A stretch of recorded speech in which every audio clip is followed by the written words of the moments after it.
Okay, guys, we will be talking about grading and reporting of the test results. No? So as we know, we give grades to our students.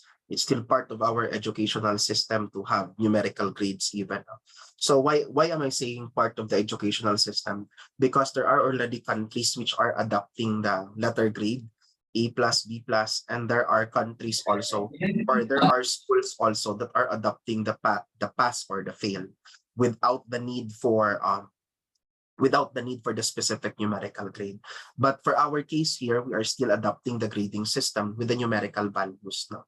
So let's talk about grading and reporting the test results. So what is the purpose why we are grading our students and why are we reporting the learner's performance? First, the purpose of that is to indicate the degree to which the learners would achieve our intended learning outcomes.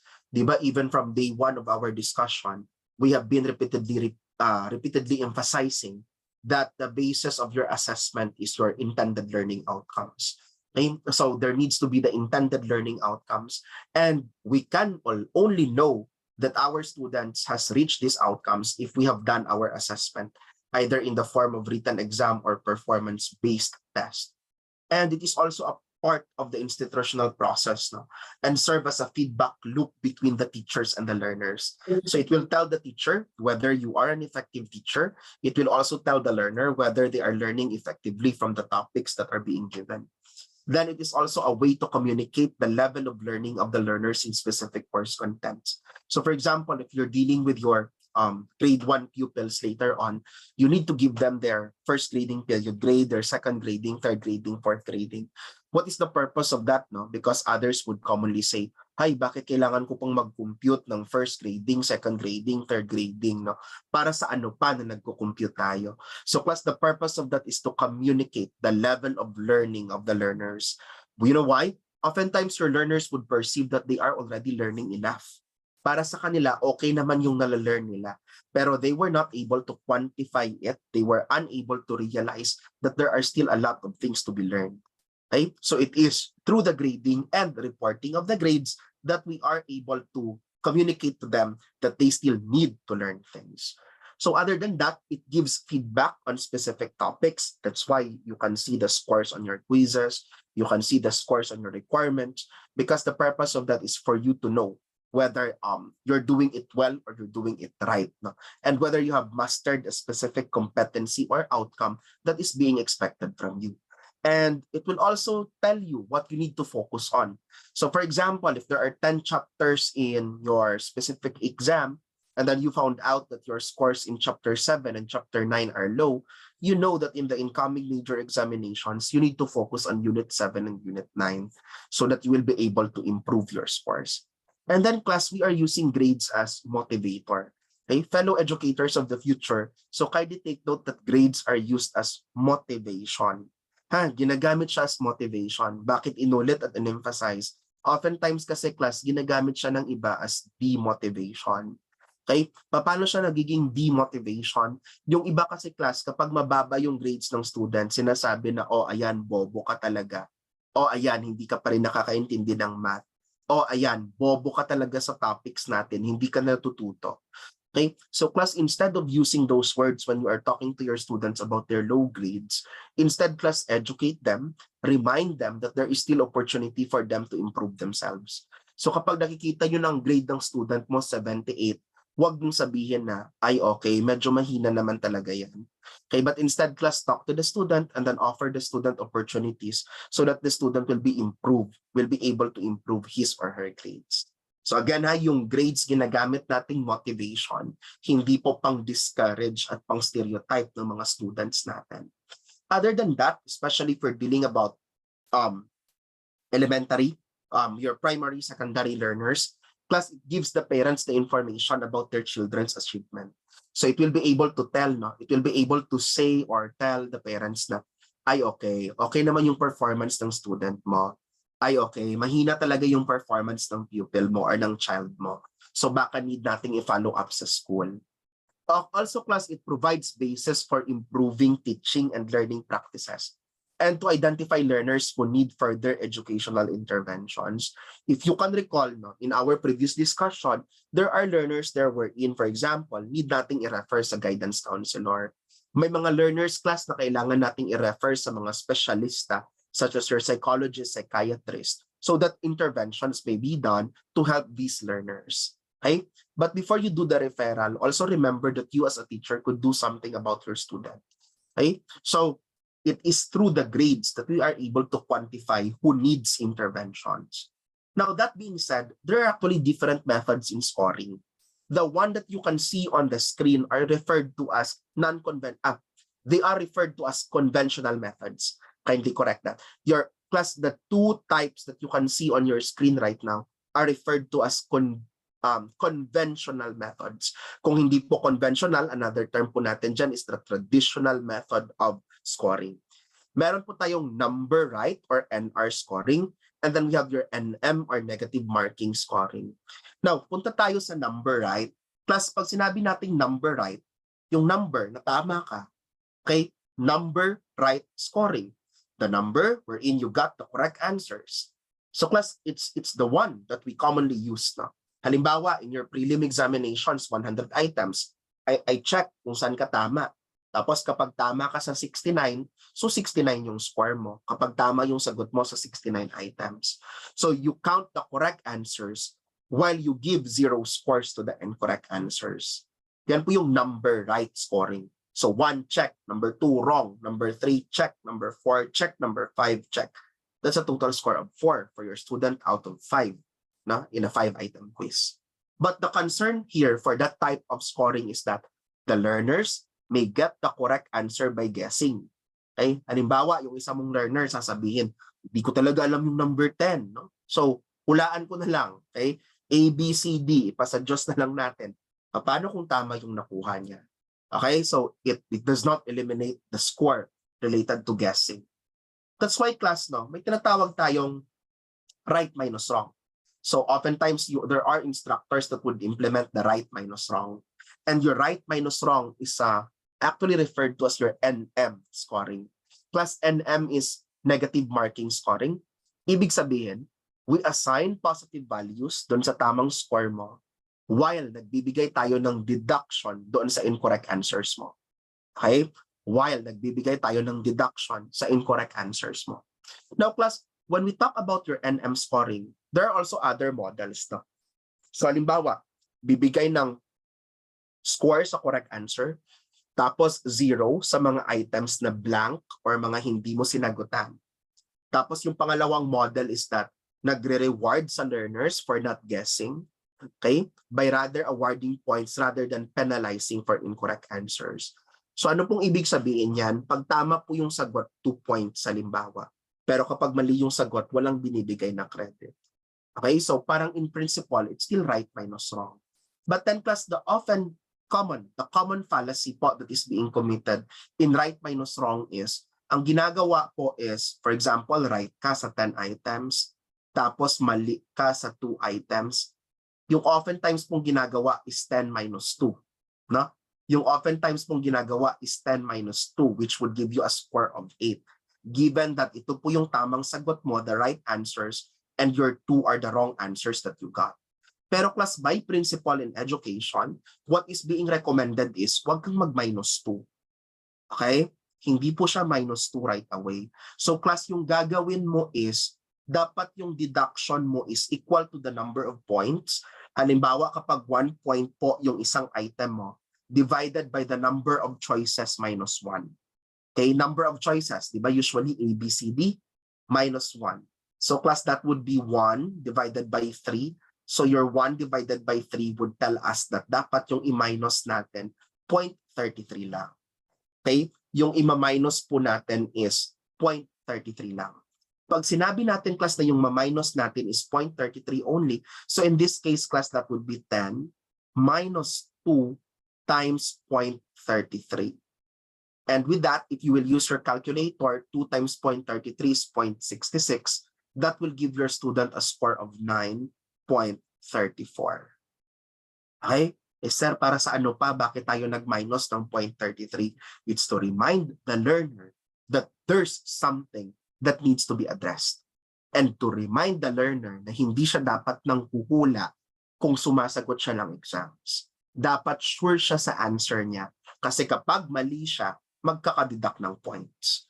Okay, so that's the purpose class of your right minus wrong. And again, the major emphasis that I would want is that hindi po right away 1 point yung dinideduct natin. Instead po, nagdideduct po tayo ng 0.33 kapag 4 po yung choices. Kapag 3 lang po yung choices natin, magdideduct po tayo ng 0.5 dahil it will become 1 over 3 minus 1. So 1 over 2, that's 0.5 for the deduction.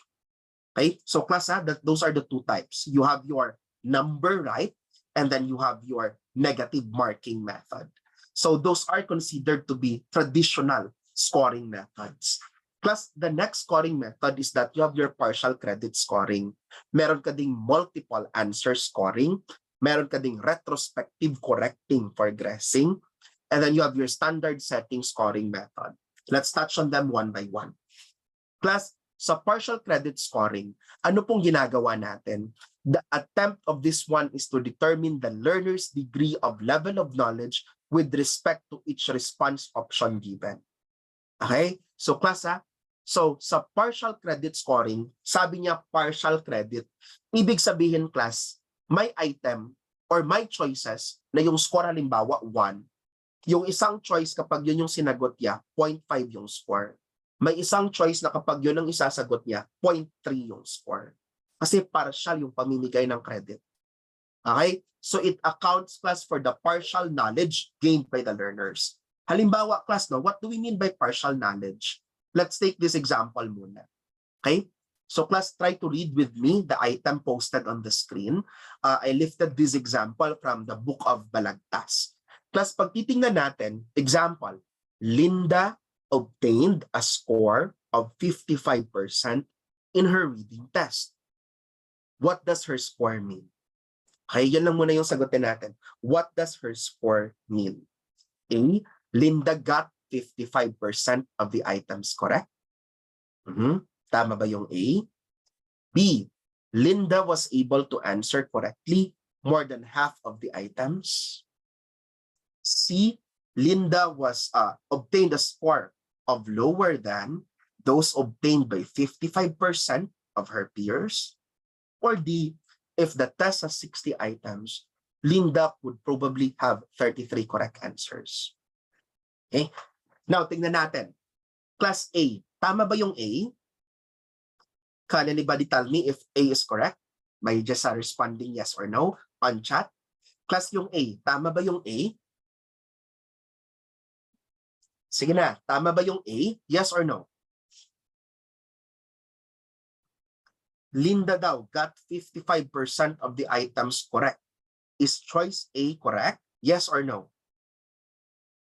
Sige na, I would want to see your responses. Is choice A correct in this one?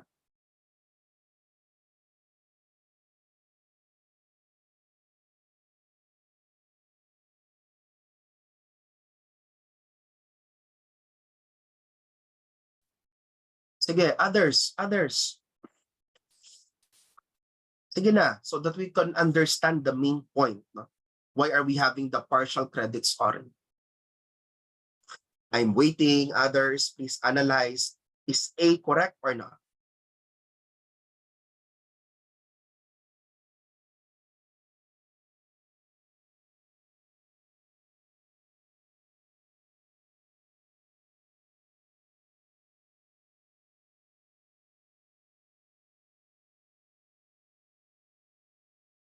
Others, I would want to see the responses of others.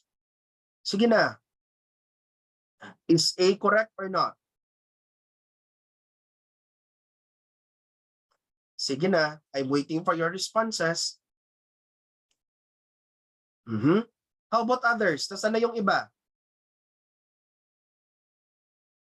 Sige na, you will not be able to understand this if you are not responding and if you're not analyzing. Okay? Now, is letter A correct?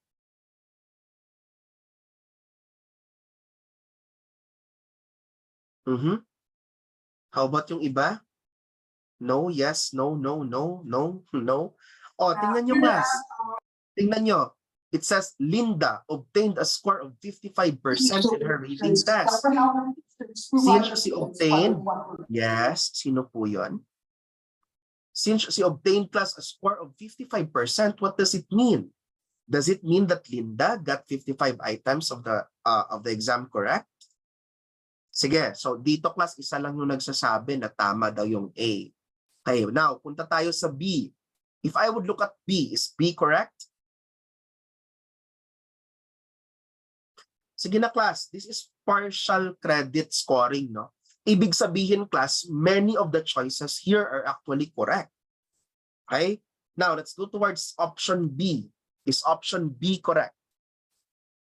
Sige, I've drawn an asterisk line there to indicate na hanggang dyan yung option B. Sige, tama ba yung option B? Sige na.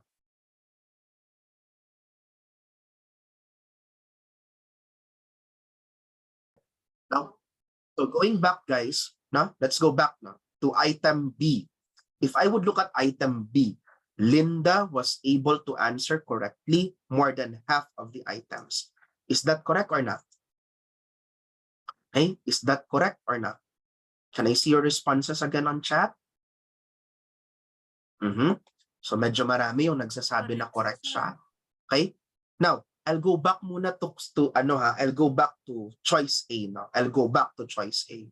Class, sa choice A, if I would look at Linda, got 55% of the items correct. Is choice A correct? Pagbabalik ako class sa choice A, correct din ba yung choice A natin? Pag titingnan ko yung choice A, tama ba siya? Yes, others, I would want to see your response. Okay, now marami na lang yung yes sa choice A. Sige, now, if you would look at choice C, Linda obtained a raw score lower than obtained by 55% of her peers. Linda obtained a raw score lower than 55% obtained by her peers. Tama ba yung choice C?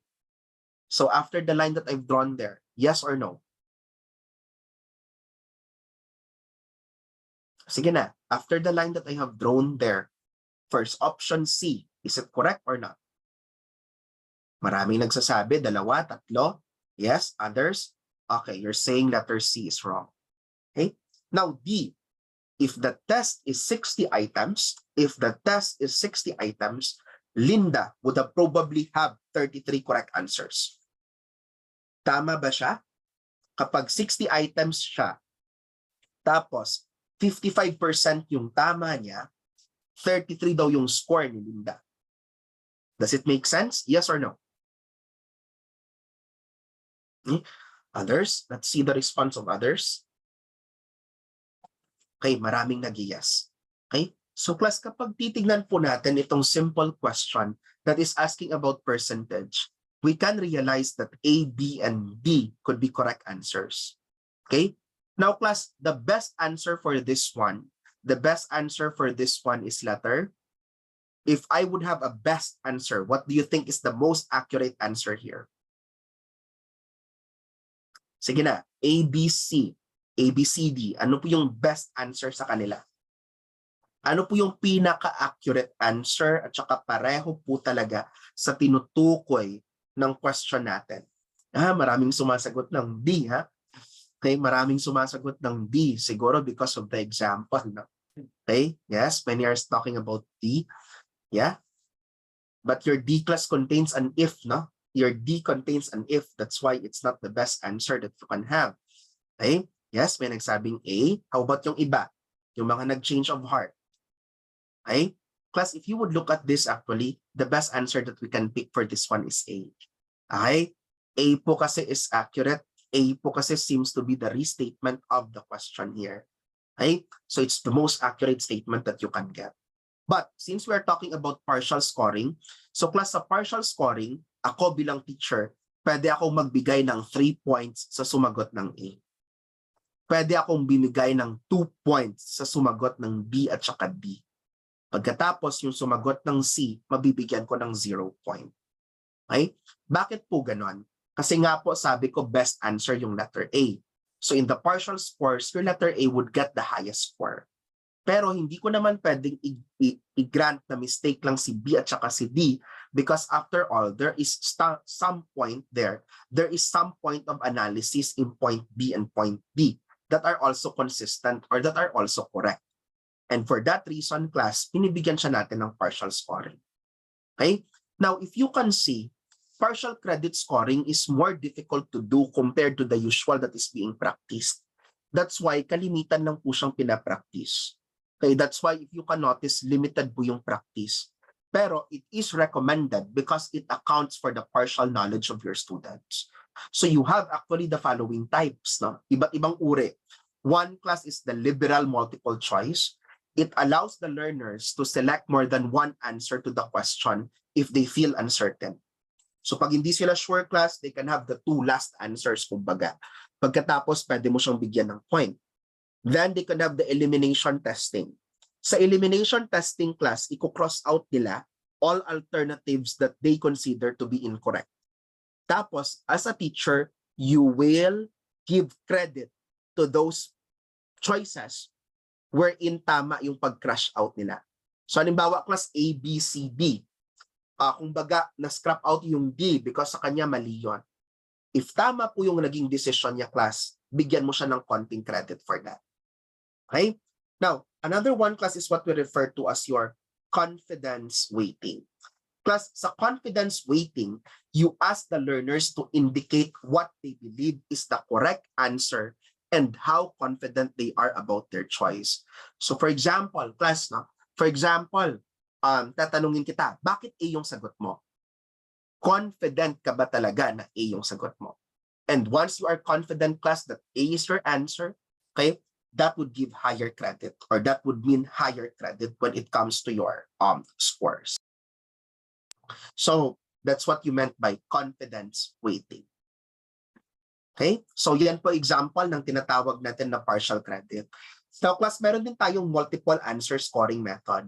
Sa multiple answer scoring method class, ito pong kadalasan nating nakikita na nagsasabi na select all that apply. Okay? Or choose all correct answers. That would mean class multiple answer scoring method. So class, ano po yung sa multiple answer scoring method?